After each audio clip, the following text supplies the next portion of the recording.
Dinas Pekerjaan Umum memiliki misi dalam mewujudkan pembangunan menuju Bungo mandiri, aman, dan sejahtera. Salah satu misi tersebut yakni membangun infrastruktur di bidang kesejahteraan masyarakat Kabupaten Bungo. Pembangunan yang dilakukan oleh Dinas Pekerjaan Umum merupakan wujud dari terselenggaranya percepatan pembangunan. Tersedianya infrastruktur pedesaan melalui pendekatan daerah dalam rangka percepatan pembangunan desa tertinggal, seperti program pembangunan infrastruktur pedesaan dan perkotaan. Satuan Kerja Perangkat Daerah Kabupaten Bungo memiliki indikasi rencana program prioritas dalam pelaksanaan pembangunan yang dilaksanakan terdiri dari urusan wajib dan urusan pilihan yang menjadi tanggung jawab SKPD terkait. Beberapa program pembangunan yang menjadi prioritas Dinas Pekerjaan Umum Kabupaten Bungo seperti program pembangunan saluran drainase, gorong-gorong, program pengembangan kinerja pengelolaan air minum dan air limbah, program pembangunan sistem informasi database bidang keciptakaryaan, serta program pengembangan. Beberapa program pembangunan daerah yang menjadi target realisasi Dinas Pekerjaan Umum tersebut merupakan arah kebijakan dalam mewujudkan visi misi Bupati Bungo, yakni menuju Bungo Mas 2016. Beberapa program tersebut seperti terciptanya kualitas dan persediaan jaminan irigasi dan air bersih, ketersediaan jaringan irigasi dan kebutuhan air bersih yang merata, berkualitas dan berkesinambungan. Pengelolaan sumber daya air dilaksanakan dengan memperhatikan keserasian antara konservasi dengan pendayagunaan. Pendayagunaan sumber daya air untuk pemenuhan kebutuhan air irigasi. Adapun tujuan pendayagunaan sumber daya air sebagai pemenuhan kebutuhan pokok rumah tangga di daerah rawan air, daerah tertinggal, dan strategis.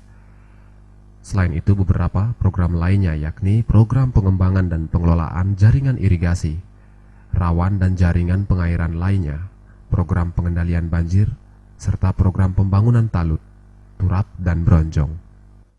Terima kasih pemirsa masih tetap setia di program Bungo Mas Bicara.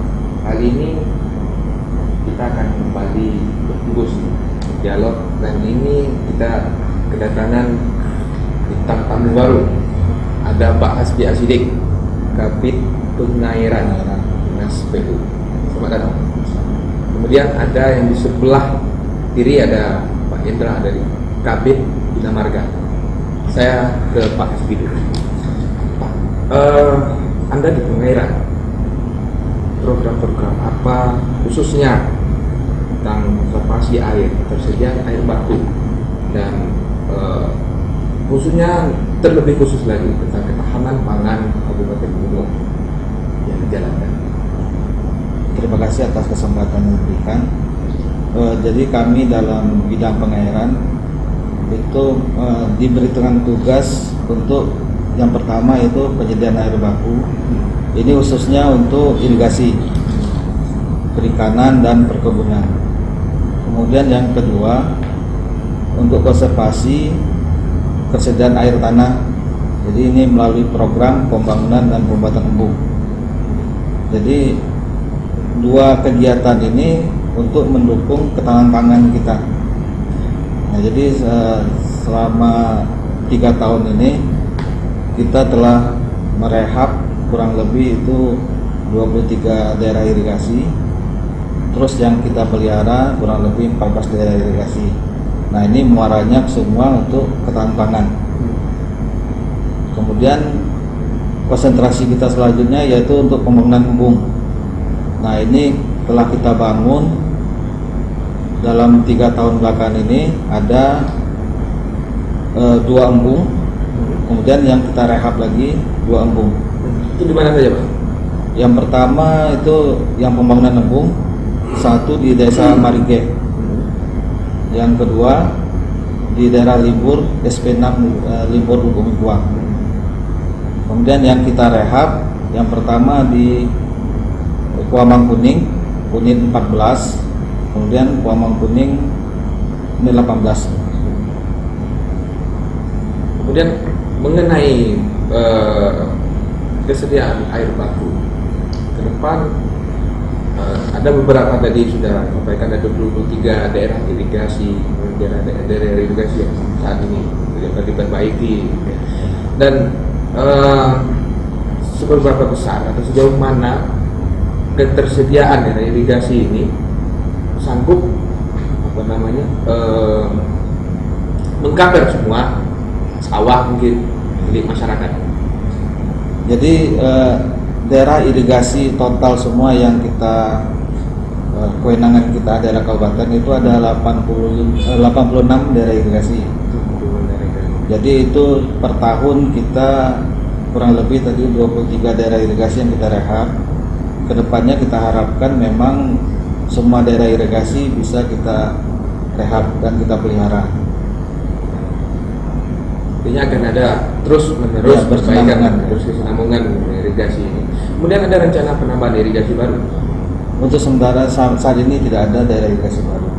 Kemarin itu disampaikan oleh Pak Bupati, kebanyakan daerah irigasi tersebut kadang dia bocor bendungan gitu kan, lambat untuk diketahui, dan itu kadang bukan milik kabupaten, yang provinsi atau nasional. Nah, gimana koordinasi hal itu antara kabupaten dan provinsi? Jadi kita kebetulan ada 2 buah irigasi yang bukan kewenangan kabupaten, yaitu pertama irigasi Batanghari. Ini merupakan kewenangan dari pemerintah pusat melalui Balai Sungai Wilayah 6. Kemudian irigasi Batangguleh itu merupakan kewenangan dari Provinsi Jambi. Untuk sementara ini kita kalau ada kerusakan di daerah irigasi tersebut, kita selalu berkoordinasi dengan kewenangannya masing-masing, yaitu irigasi Batanghari kita koordinasikan ke Balai Sungai Wilayah 6. Kemudian yang kalau Batangguleh ini kita koordinasikan ke Dinas PU Provinsi Jambi, dilengkapi dengan data-data akurat, yaitu yang pertama foto kerusakan yang terjadi, akibatnya sampai terjadi kerusakan, kemudian berapa panjang kerusakan tersebut, terus dampaknya apa gitu. Nah, jadi dampaknya berapa hektar sawah yang berakibat terganggunya. Nah, jadi kita selalu berkoordinasi dengan mereka-mereka itu. Mengenai konservasi air, tersediaan air baku bersih, Air baku untuk irigasi. Karena saya ke Pak Jenderal lagi, Jenderal. Rencana apa saja dari Bina Marga untuk mendukung Gunung Mas 2016? Ya, mungkin apa yang sudah disampaikan Pak Kepala Dinas tadi, kita selama 3 tahun terakhir ini sudah melakukan peningkatan sepanjang 79 km dan pembenahan Bekala sepanjang 45 km.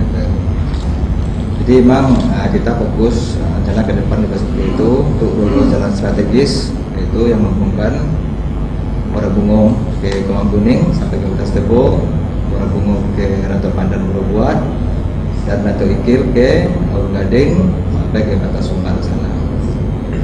Jadi memang kebetulan kami dari Dinas PU atau Bina Marga khususnya dalam rangka untuk mewujudkan Gunung Mas ini untuk menyiapkan infrastruktur yang handal, tentunya infrastruktur durasi ya, untuk mengejar atau mewujudkan kemandirian ekonomi masyarakat.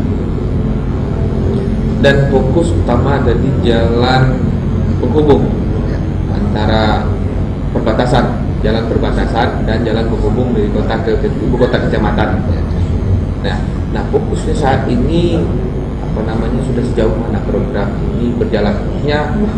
Jalan menuju ibu kota kecamatan. Kalau jalan yang menuju kota kecamatan atau perbatasan dari kota kabupaten, pada umumnya sudah cukup bagus, sudah terlayani oleh aspal semua, terutama ke setiap ibu kota kecamatan sudah bagus, sudah teraspal semua. Cuma ada beberapa yang perlu kita tingkatkan lagi, seperti dari Muara Pamang ke SPA, itu yang kita masih belum layak, dan pada akan kita mungkin insyaallah ke depan akan kita tingkatkan. Dan kan yang lain-lainnya sudah sementara sudah cukup bagus.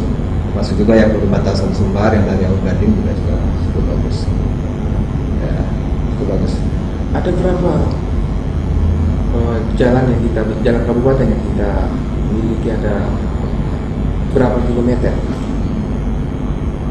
Berdasarkan data inventarisasi kita, database kita yang baru ini kita inventarisasi lebih kurang sekitar 804 km yang terdiri dari jalan strategis atau jalan-jalan antar poros desa yang menghubungkan kecamatan ke desa, antar kecamatan, dan dari desa ke desa. Ada peningkatan kapasitas jalan atau pengaspalan dari masa kepemimpinan Pak Sudirman Haji Masudi? Ya, masa peningkatan produksi ini mungkin saya sebutkan tadi sebanyak 740 kilo itu.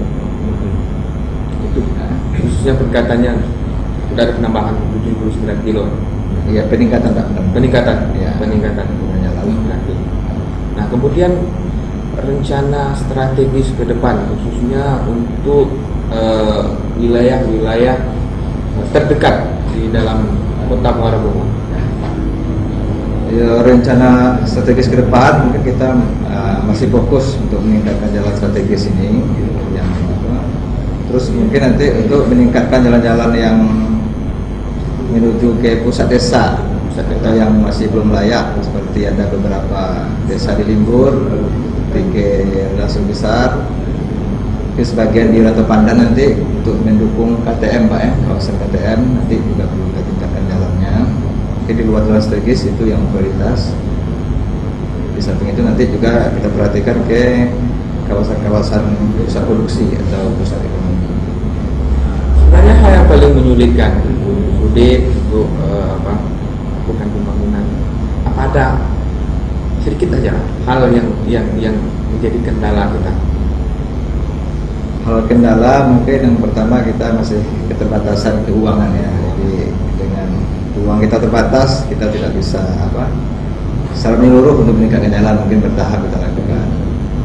Terus di samping itu ada juga di lapangan kadang-kadang kita mengajak, dalam hal ini kita mengajak juga masyarakat untuk mendukung gitu.